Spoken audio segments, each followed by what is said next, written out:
नमस्कार, मी More sir, all India Shri Shivaji memorial society यांची खाजगी औद्योगिक प्रशिक्षण संस्था बोरी वडद, तालुका दौंड, जिल्हा पुणे इथे मी RACT इन्स्ट्रक्टर म्हणून काम करतो। मी तुम्हाला सांगू इच्छितो की आमच्या 2022-2024 RACTच्या काही प्रशिक्षणार्थींनी एक प्रोजेक्ट तयार केला आहे। प्रोजेक्टचं नाव आहे chiller water air conditioning plan. याप्रमाणे कमर्शियल प्लांट असतात, त्याप्रमाणे कमर्शियल चिलर प्लांट असतात, त्याप्रमाणे ह्या मुलांनी हा प्रोजेक्ट तयार केलेला आहे। तर या प्रोजेक्टची थोडक्यात माहिती मी तुम्हाला सांगतो। सर्वात आधी मी या मुलांची ओळख करून देतो। हा भारत आहे, जो ग्रुप ऍडमिन आहे। त्यानंतर परवेल मिरकले आहे, कुडके, पुजारी, त्यानंतर कात्रे, गोडसे, त्यानंतर वाकडे आणि फुलमाळे, या सगळ्यांनी मिळून हा एकदम छान आणि सुंदर असा कमर्शियल असा वाटावा असा हा प्रोजेक्ट त्यांनी तयार केलेला आहे। या प्रोजेक्टच्या माध्यमाने पुढील येणाऱ्या काही प्रशिक्षणार्थींना कमर्शियल चिलर प्लॅन कसा असतो हे या डेमो प्लॅन मध्ये समजणार आहे। यामध्ये काय केलेलं आहे तर ही एक AC रूम आहे, पलीकडे आहे, ती तुम्हाला दाखवतो ती।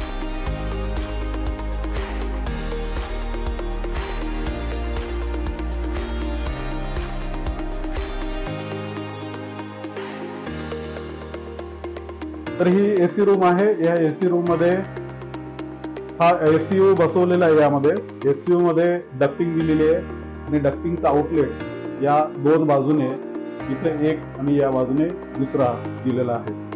याचा इनलेट जो आहे तो या एअर फिल्टर मध्ये दिलेला आहे। हा FCU चालू असताना एअर सर्क्युलेशन होतं आणि या रूम मध्ये एअर कंडिशनिंग प्रोसेस चालू होऊन जाते। तर ही एअर कंडिशनिंग प्रोसेस कशी होते हे थोडक्यात मी तुम्हाला यामध्ये दाखवतो। तर ह्या मुलांनी काय बनवलेलं आहे, दाखवण्याचा प्रयत्न काय केलेला आहे। तर यामध्ये त्यांनी हा कॉम्प्रेसर घेतलेला आहे। ऍक्च्युली 2 टनाचा कॉम्प्रेसर आहे आणि 3 फेज कॉम्प्रेसर। या कॉम्प्रेसर नंतर हा त्याचा कंडेन्सर आहे। त्या कंडेन्सेशन साठी त्यांनी फॅन मोटर वापरलेली आहे, एअर कूल कंडेन्सेशन। त्यानंतर liquid line, pressure type expansion valve, त्यानंतर हा आहे इव्हॅपोरेटर, हीट एक्सचेंजर इव्हॅपोरेटर। या इव्हॅपोरेटरचं वैशिष्ट्य म्हणजे प्लेट अँड प्लेट टाइपचा हा हीट एक्सचेंजर आहे। यामध्ये एका बाजूने पाणी सर्क्युलेशन केलं जातं आणि दुसऱ्या बाजूने रेफ्रिजरंट लिक्विड सर्क्युलेशन केलं जातं। या दरम्यान पाणी थंड केलं जातं आणि थंड झालेलं पाणी जे आहे खाली चिलर वॉटर टँक दिलेले आहे। तर ह्या चिलर टँक वॉटरचं पाणी हीट एक्सचेंजर मध्ये सर्क्युलेट करण्यासाठी चिलर वॉटर पंप वापरतो। हा चिलर वॉटर पंप चालू असताना तो पाण्याची हीट एक्सचेंज केलं जातं, पाणी थंड केलं जातं आणि थंड झालेलं पाणी चिलर टँक मध्ये जातं। हे असं कंटिन्यू चालू राहतं आणि हे कंटिन्यू चालू राहून जवळपास या टाकीतलं पाण्याचं टेम्परेचर 5 अंश सेल्सिअस पर्यंत आणलं जातं। तर 8 अंश सेल्सिअस दाखवलं नाही, 5 अंश सेल्सिअस सेटिंग टेम्परेचर केलेलं आहे। यावेळेस हे पाण्याचं टेम्परेचर 5 अंश सेल्सिअस पर्यंत येतं। त्यानंतर हे थंड झालेलं पाणी जे आहे ते त्यांनी दुसरा चिलर वॉटर पंप दिलेला आहे, तो FCU मध्ये सेकंडरी ऑपरेटर आहे। त्या सेकंडरी ऑपरेटर मध्ये हे थंड पाणी सर्क्युलेशन केलं जातं आणि ब्लोअर चालू असतो।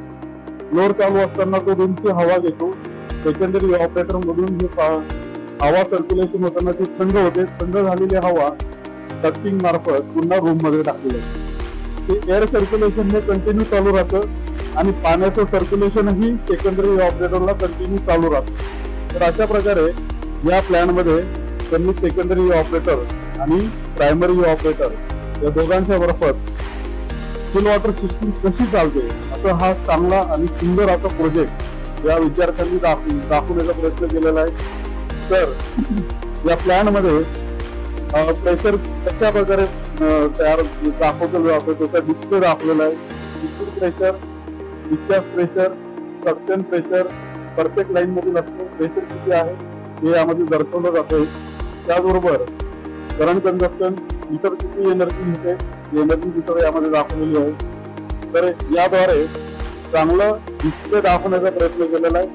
मी हा प्लॅन या विद्यार्थ्यांनी अतिशय सुंदर अशा पद्धतीने मांडलेला आहे। धन्यवाद, थँक्यू व्हेरी मच।